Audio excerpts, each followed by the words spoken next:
Hello everyone, welcome back to my channel. I'm Joey the Veiled Cottage Witch, and today we're going to be talking about one of my favorite plants, patchouli or Pogotestemon coblin. Pogotestemon coblin. There we go. I said it right. So patchouli gets a bad rap, and I kind of understand it on one side. It is an acquired smell, but on the other side, the magical value and the tried and true lore behind where it comes from and how it's used just outweigh the bad rap it gets. So I'm going to try and change your mind about patchouli today. I'm going to give it a try. If I don't, oh well, nothing's lost. So the folk names are Pukapoot or Pukapat, derived from Tamil for green leaf, or Tamalapatra, which is Sanskrit, or Kabling. So I kind of like kabling. It just kind of rolls off the tongue. So the name origin comes from the Tamil words pache, meaning green, and alai, meaning leaf, translating to green leaf. And look at it. It doesn't get greener than this. So the name originated in India, where the plant was used for centuries before its unique scent was introduced to Europe in the 1840s via Indian fabrics. The scent of the plant and its oil became associated with genuine Indian fabrics and trade goods in Europe, leading to the popularization of both the plant and its name. So we're going to open up all of that culture and lore so you can really get to know what patchouli was famous for. So if that sounds interesting to you, stick around. You might just learn something new.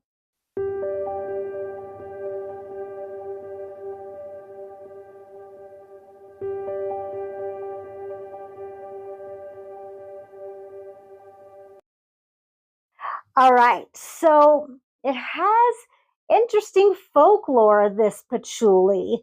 So it's a tropical perennial herb native to Southeast Asia, especially Indonesia, the Philippines, and of course, India.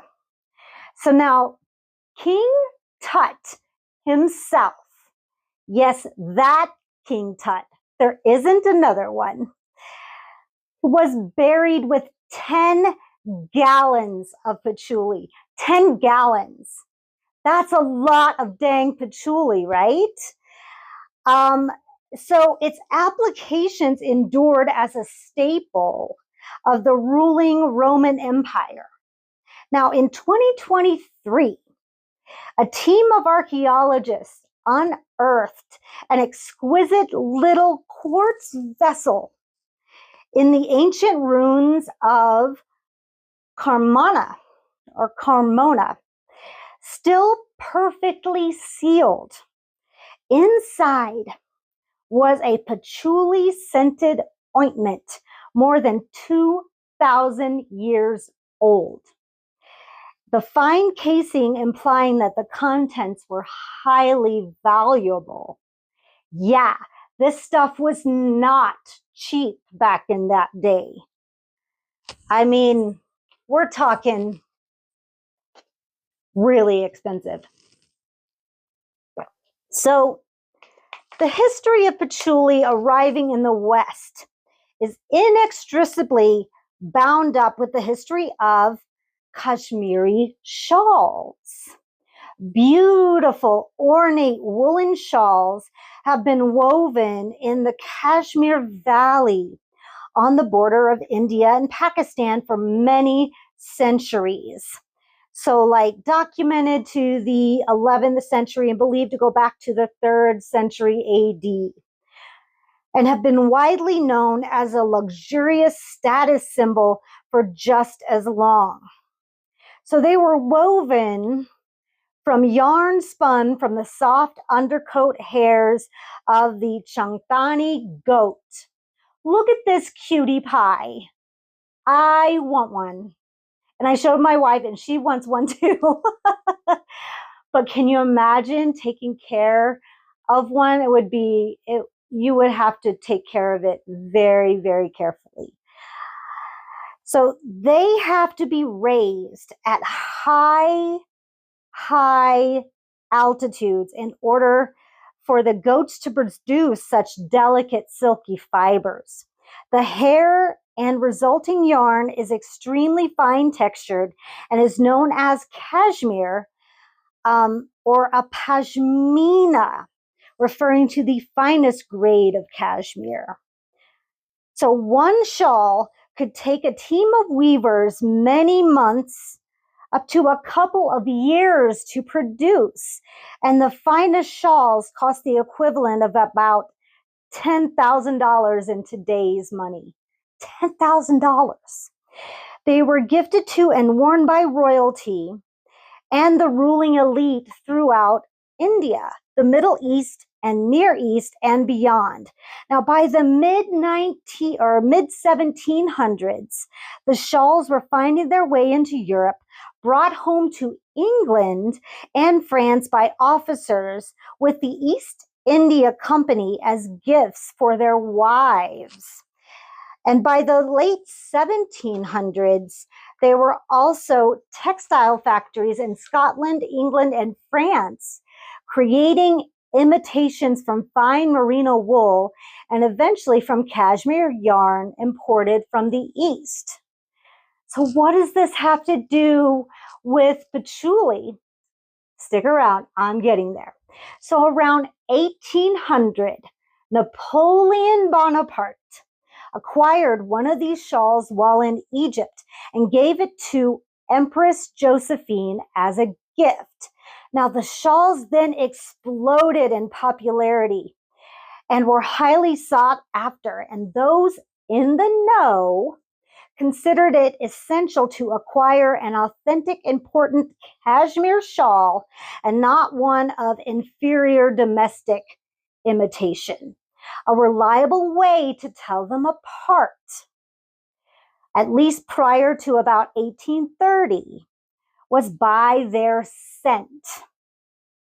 For when the shawls were packed for shipping in cashmere, they were layered with dried patchouli leaves to repel moths. That's right. The enduring scent infused the shawls and added greatly to their mystique and glamour. The fragrance became as fashionable as the shawl, but for years, no one in the West knew its source.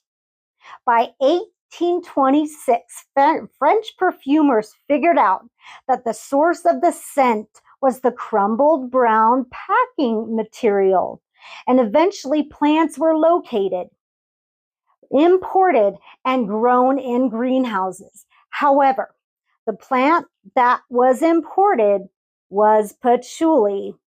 The leaves were steam distilled for their oil, which was used on the shawls, scented the handkerchiefs, and in perfumes. So they were using this on everything.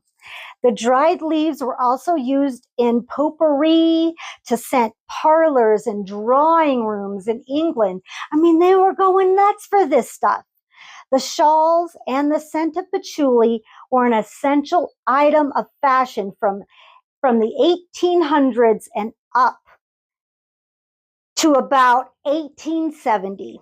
Many women of high society had their portraits painted, wrapped in their shawls, just like this. The shawls paired well with the clingy empire-style gowns worn in the early part of the century. Think Jane Austen movies, right? We've all seen them with their shawls. Yep. And also with the full crinoline and hoop skirts of mid-century. However, They didn't go as well with the bustled dresses coming into fashion in the 1870s and fell out of fashion in favor of fitted jackets. It just didn't go anymore.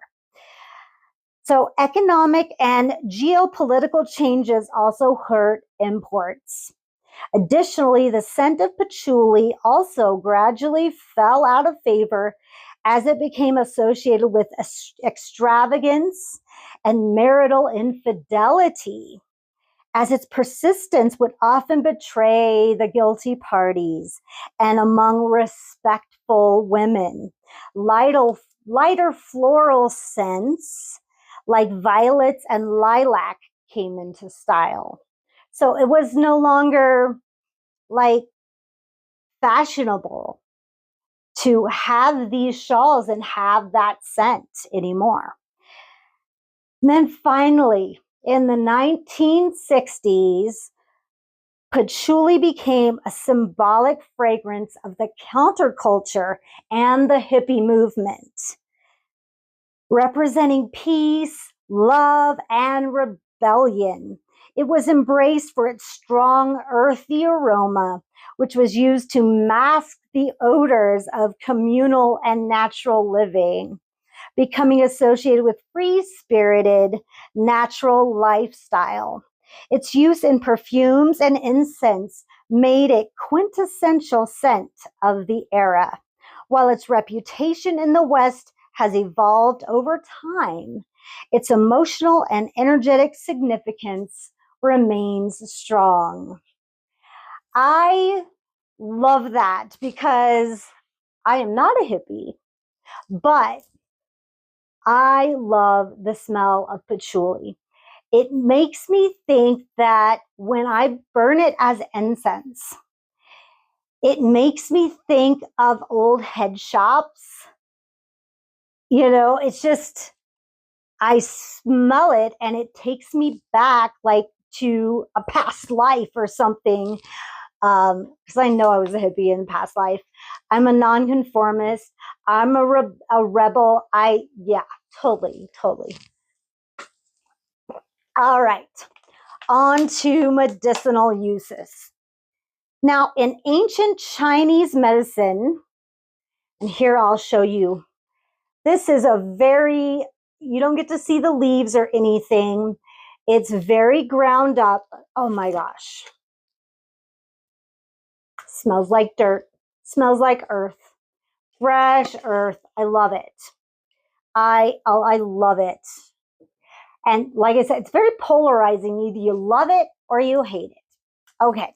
In ancient Chinese medicine, patchouli was believed to balance the qi or life force, especially in cases of digestive disorders or colds. The essential oil contains sesquitermenes, which have anti-inflammatory and antimicrobial effects. And that helps soothe skin conditions like eczema, psoriasis, and acne, as well as reduce inflammation caused by infections. Traditional medicine uses patchouli oil to improve digestion and relieve stomach ailments such as nausea, vomiting, and diarrhea. Patchouli oil has astringent properties that promote wound healing and reduce scarring. Patchouli oil is known for its calming and relaxing effects. It may help reduce anxiety, depression, and stress. Patchouli oil is a natural insect repellent, effective against mosquitoes, ticks, and other pests. Think about those moths that they use to keep away from the shawls during packing. Patchouli oil also was used to treat headache, joint pain, menstrual cramps, and fever. Now, on to magical properties. The element, of course, is earth. That's why it smells like it. The energy is receptive. The planet is Saturn, and the day of the week it is most potent is Saturday. It's used in money and prosperity spells, and it's sprinkled onto money in your wallet, in your purse, and around the base of green candles when doing money spells. It's used in fertility talismans and can be substituted for graveyard dirt when called for in spells. Patchouli is added to love sachets and baths as it attracts people and also lust, if you can believe it. For a luck drawing powder, grind a cinnamon stick with a spoonful of dried patchouli leaves and a vanilla bean pod that has been scraped of its seeds. Use that herbal blend to draw good luck or dust it over your body when you need to boost your own luck. Patchouli also holds protective power to return negative energy to its source. So it can be used in reversal spells, and you know I love myself some reversal spells. Make a hex-breaking incense with a pinch of powdered myrrh, a pinch of powdered sandalwood, and a pinch of crumbled patchouli leaves. Burn it on a charcoal disc to break a hex or return ill will. Yeah, mama, that's the good stuff. Now, I have a spell for you guys. I'm in my rolly chair, excuse me. I gotta wiggle a little. All right. So this is a spell for grounding and prosperity. It's called the Rooted Soul Ritual. So you're going to need a drop of patchouli essential oil, a brown or a green candle for your earth energy, and a small handful of soil or salt for grounding. I prefer soil because it's free. Free is always good. Just go outside and get some dirt.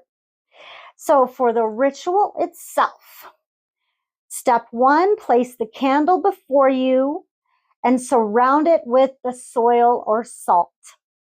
Add a drop of patchouli oil nearby, not on the flame, and breathe in its deep earthy scent.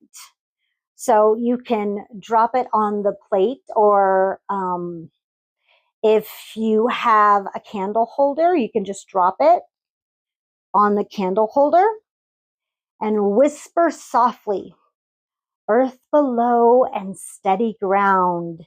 In your calm, my strength is found. Roots of peace, abundance grow. I stand in trust and gently flow." Now take a few slow breaths, feeling your energy sink gently into the earth. Send your roots down, visualizing them extending from your feet, drawing stability and quiet power from below. And when you're ready, extinguish the candle and keep a pinch of the soil as a talisman for grounding. So what I would do with this is that I would keep a little bit of that soil, maybe in a tiny pouch that you keep on a necklace or a leather rope, and just keep it, and then maybe rub the leather pouch to try and just know that you are being grounded. And then you can even anoint it inside with that oil. So there you go. Just a little bit of a grounding spell with a little bit of prosperity worked in there. Now, personal uses, and I forgot one. Let me get it real quick. This is a really dirty one, but I wanted to not forget it. I don't want to run back into the house.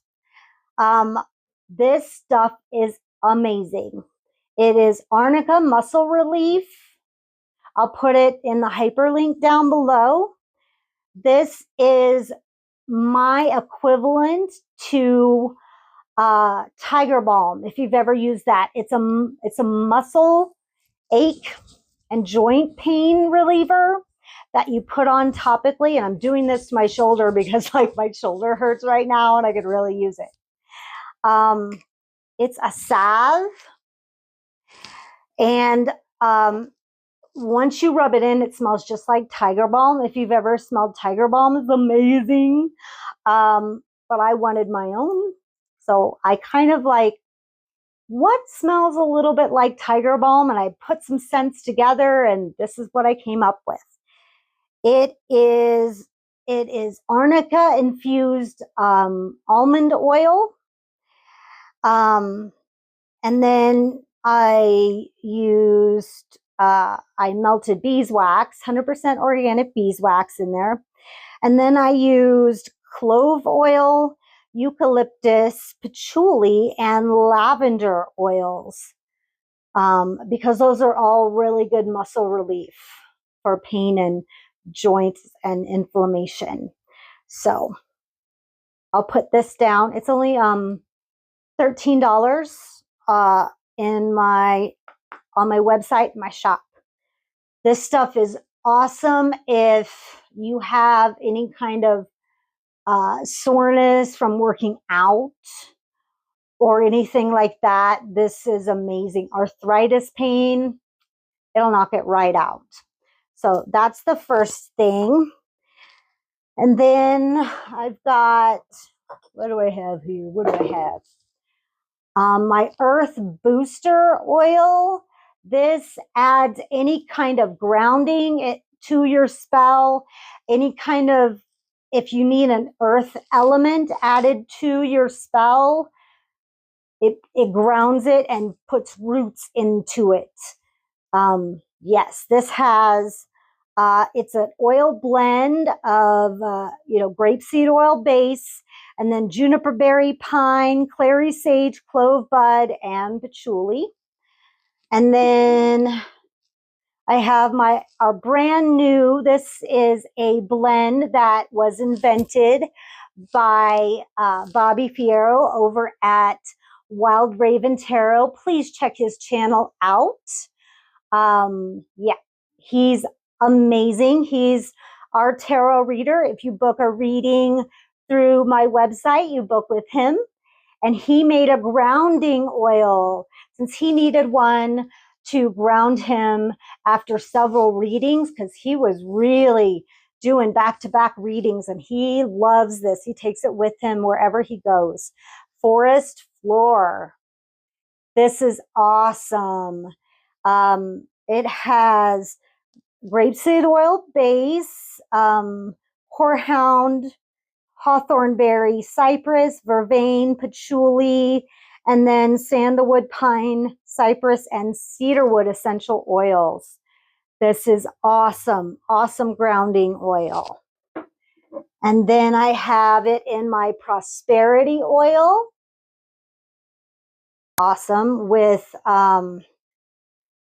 grapeseed oil base. I almost always use a grapeseed oil base unless it's a salve. Juniper berries, cinnamon, clove, nutmeg, patchouli, ginger, and myrrh resin with juniper berry and cinnamon essential oil. This stuff smells amazing. And then this is by special order only. I have the recipe, but I don't sell it. You have to special order it. It is Into the Woods veiling spray, and it has pine, sandalwood, and patchouli essential oils, with perfumers, alcohol, sea salt, water, and quartz crystal in it. This stuff smells like you're walking in the woods. Amazing. So you will have to special order that, but I'll put it in the description box below. And then Bobby, again, shouting out. I hope you get this shout out, homie. Bobby wanted to add it to our Samhain incense, so he made the incense for our Samhain ritual since he is high priest for our Samhain ritual. You guys, if you could smell this, I'm telling you, it's like it's sweet and earthy, and it's just amazing. It has apples. It has patchouli, of course, and some other good earthy ingredients in it. And so does the essential oil, or I'm sorry, the oil blend. Oh my gosh, that smells so good. I can't wait for this Saturday. Other than that, I use patchouli in money spells. I also use it in fertility spells, and any kind of, oh, I also use it in my earth incense, which I need to make some because I'm out. It's my altar incense for any kind of earth meditations that I'm doing or anything like that. So that was patchouli. I hope I shed some light on why it's awesome. I know I'm not going to change your mind in 20 minutes or so, but I hope I brought some light to a plant that really gets a bad rap, because not only is it beautiful and useful and extravagant in its history, but it is so magical and medicinally useful. So I hope that you consider it when you are putting together your own apothecary. So please give this video a like, subscribe if you'd like to see more. Hit that bell for notifications so you don't miss any upcoming episodes of my magical plant series. I also have another series I'm doing for my Celtic tree ogham series, where you get to learn all about trees and divination using the Celtic tree ogham. It's so much fun. I hope you're enjoying that if you're watching.